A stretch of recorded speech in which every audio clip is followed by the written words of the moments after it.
আসসালামু আলাইকুম সবাইকে। আজকের ভিডিওতে আমরা কথা বলবো ডিভ কি। হুম, আমরা যত ধরনের ওয়েবসাইটই দেখি অনলাইনে, সাপোজ আমরা র্যান্ডম একটা হাবিজাবি যদি একটা ওয়েবসাইটও দেখি, তো এই নামে কোনো ওয়েবসাইট নাই। আচ্ছা ঠিক আছে, আমরা উইকিপিডিয়াতেই যাই। হুম, তো উইকিপিডিয়ার যে কোনো একটা টপিক, যেমন একটি মুক্ত বিশ্বকোষ, সাপোজ এটাই দেখি। এখানে এই যে এই লেখাটা দেখতে পাচ্ছেন, এটা একটা ডিপ। এখানে যে লেখাটা দেখতে পাচ্ছেন, এটা একটা ডিপ। হ্যাঁ, আপনি জানেন কি এটা একটা দ্বীপ? কলকাতা ভিক্টোরিয়া মেমোরিয়াল কলের ইতিহাস, এটা একটা দ্বীপ, প্রত্যেকটাই একটা দ্বীপ। আমি যদি ইন্সপেক্ট করি, দেখতে পাবেন যে প্রত্যেকটাই দ্বীপ। শুধু একটা দ্বীপ না, দ্বীপের কোনো শেষ নাই, দ্বীপ দ্বীপ দ্বীপ দ্বীপ দ্বীপ, এমনকি পুরো ওয়েবসাইটটাই একটা দ্বীপের মধ্যে আছে। এই যে এই একটা ভেক্টর দ্বীপ, উপরে দেখেন এই যে এইটুকু একটা দ্বীপ। পরের পরের দ্বীপটা দেখেন, পুরো ওয়েবসাইটে সব কিছুই এই দ্বীপের মধ্যে আছে। হ্যাঁ, আমি যদি নিচে দেখাই, এই দ্বীপ কত বড়, একদম শেষ পর্যন্তই এই ডিপ। পুরো ওয়েবসাইটের মেইন কন্টেন্টটাই এই ডিপের মধ্যে আছে। এরপর প্রত্যেকটা ছোট ছোট এলিমেন্ট, যেমন এটার জন্য একটা ডিপ, এটার জন্য একটা ডিপ। হ্যাঁ, আমি যদি দেখাই ধরে, দেখেন এটা কিন্তু একটা ডিপ, এই যে এই ডিপ। এমনকি এটার চিহ্নটাও একটা ডিপের মধ্যে আছে। সো ডিপ হচ্ছে অন কাইন্ড অফ ইম্পর্টেন্ট। এখন কেন ইম্পর্টেন্ট, এর আসলে অনেকগুলো রিজন আছে যে ডিপ আসলে কেন ইম্পর্টেন্ট। শুধু এটা না, আপনি যদি গিট হাবে যান, হ্যাঁ, আর কি কি আছে, এমনকি গুগলরাও রিভিউজ করে। আমি যদি গুগলের মেইন পেজটা দেখাই, দেখেন ডিপ ডিপ ডিপ। এমনকি গুগলও রিভিউজ করে। শুধু যে তারা রিভিউজ করে এমন না, গুগলও রিভিউজ করে। এই যে ডিপ ডিপ কই গেল, এই যে ইয়ার একটা ডিপ। এটা গুগলের হেডার। তো গুগলও নিজেও রিভিউজ করে। ওকে, সো আই থিঙ্ক আর কোনো কিছু দেখানোর প্রয়োজন নাই যে ডিপ আসলে কিভাবে কাজ করে। ওকে, সো আমরা নতুন একটা ডিপ ডট এমএল। ওকে, সো ডিপ মূলত নির্দিষ্ট কিছু জিনিসকে মেনশন করে। কীরকম নির্দিষ্ট জিনিসকে মেনশন করে? সাপোজ আমার এখানে একটা ব্লক আছে। আমি যদি গিটহাব থেকে দেখাই, বা উইকি থেকেই দেখাই যেখানে আমরা ছিলাম।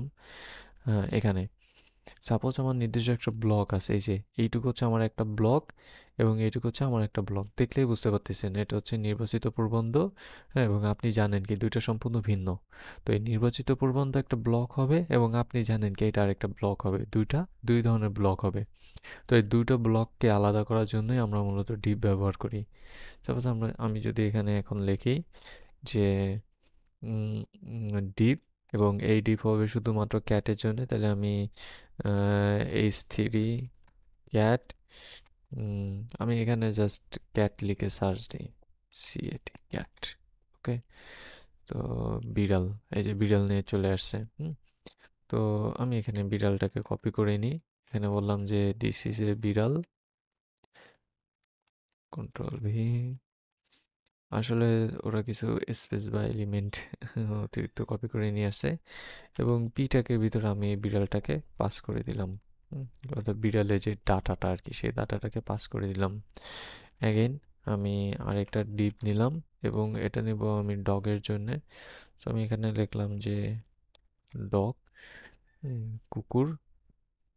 আমি কুকুরটাকে কপি করে একটা এইচ3 ট্যাগের ভিতর কুকুরটাকে নিয়ে নিলাম।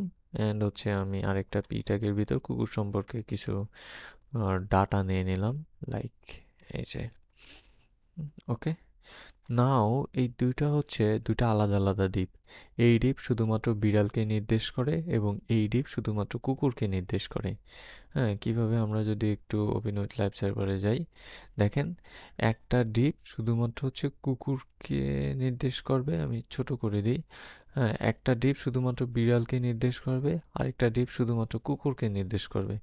এখন এই দ্বীপকে আমি নির্দিষ্ট, মানে এই দ্বীপকে আমি আলাদাভাবে স্টাইল করতে পারবো, আবার এই দ্বীপকে আমি আলাদাভাবে স্টাইল করতে পারবো, যেটা আমরা সিএসএস এ শিখবো, এবং অতি দ্রুতই শিখবো। সো আমরা যদি ছোট দুই একটা জিনিস দেখি, ধরেন আমরা প্রথম দ্বীপটাকে সিলেক্ট করছি। এই দ্বীপকে বললাম যে বিজি ব্যাকগ্রাউন্ড কালার, পিএসসিকে ব্যাকগ্রাউন্ড, ব্যাকগ্রাউন্ড আমি সাপোজ বললাম যে কি হয়, এটা ব্যাকগ্রাউন্ড আমি দিলাম ও আর, হ্যাঁ, অরেঞ্জ। এবং আমি প্যাডিং দিলাম 2px।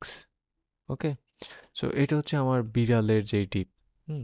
এখন আমি চাইলে কুকুরের ডিপটা আলাদাভাবে এডিট করতে পারি। দেখেন এই ডিপের উপর ক্লিক করলে কুকুরের সব কিছু এখানে শো করতেছে। অ্যাগেন ডিপের ভিতরে আবার ইনার এলিমেন্ট আছে S3 এবং P, তাই না? ডিপের ভিতরেই তো আমরা S3 এবং P নিছি, সবগুলোই ডিপের আন্ডারে, আবার ডিপের ভিতর দুইটা আছে। সো এটাকে চাইলে আমরা বলতে পারি যে বিএসিকে ব্যাকগ্রাউন্ড ইজ ইকুয়াল টু আমরা এখানে গ্রিন দিতে পারি, বা লেমন, লেফট না, লেমন তো নাই, জাস্ট গ্রিনেরই, GREEN, গ্রিন দিয়ে এবার এটাকে আমি এডিট করে একটু হোয়াইট পেজ দিয়ে দিই। ওকে, সো এখানে আমরা কি করলাম, এখানে আমরা দুইটাকেই কিন্তু এডিট করলাম, কিন্তু দুইভাবে এডিট করলাম। কিভাবে এডিট করলাম, এটাকে জাস্ট আমরা একটা মানে কালার সিলেক্ট করলাম শুধুমাত্র এই ডিপটার আন্ডারে, আবার এটাকে আমরা একটা কালার সিলেক্ট করলাম শুধুমাত্র এই ডিপটার আন্ডারে।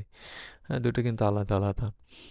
ডাটা এক হইলো, এসটিডি বা পি এক হইলো, দুটো কিন্তু আলাদা। সো এই যে কালার করা বা ব্যাকগ্রাউন্ড ট্যাকগ্রাউন্ড এসব কিছু হচ্ছে আমরা সিএসএস এ শিখবো। সো এগুলো নিয়ে আপাতত মাথা ঘামায়েন না, জাস্ট আমরা সিএসএস এগুলো শিখবো। ওকে, সো এটা হচ্ছে আমাদের ডিপ। ডিপ মূলত আমাদের এলিমেন্টগুলোকে আলাদা করে, যে এলিমেন্টগুলো আমাদের আলাদা আলাদা প্রয়োজন। যেমন এখানে কুকুরের ভিতরেও বিভিন্ন ধরনের ডিপ আছে। এই কুকুরের ছবির জন্য এটা একটা আলাদা ডিপ, হ্যাঁ, বর্ণ গোত্র এটা আলাদা ডিপ, এটা একটা আলাদা ডিপ। এখানেও মিনিমাম হলো আপনার 10-15টা ডিপ আছে।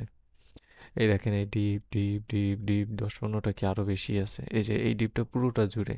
তো এখানে যদি আমি কালার চেঞ্জ করি, পুরোটা জুড়ে কালার চেঞ্জ হয়ে যাবে। এরপর তো বাকি ডিপগুলো আছে, এই যে এই একটা ডিপ আছে, এটা সম্ভবত ফুটারের দিকে, এই যে ফুটারের দিকে ডিপ। সো এরকম আসলে ডিপের কোনো শেষ নাই, ডিপ এরকম মানে আসতেই থাকবে। ওকে,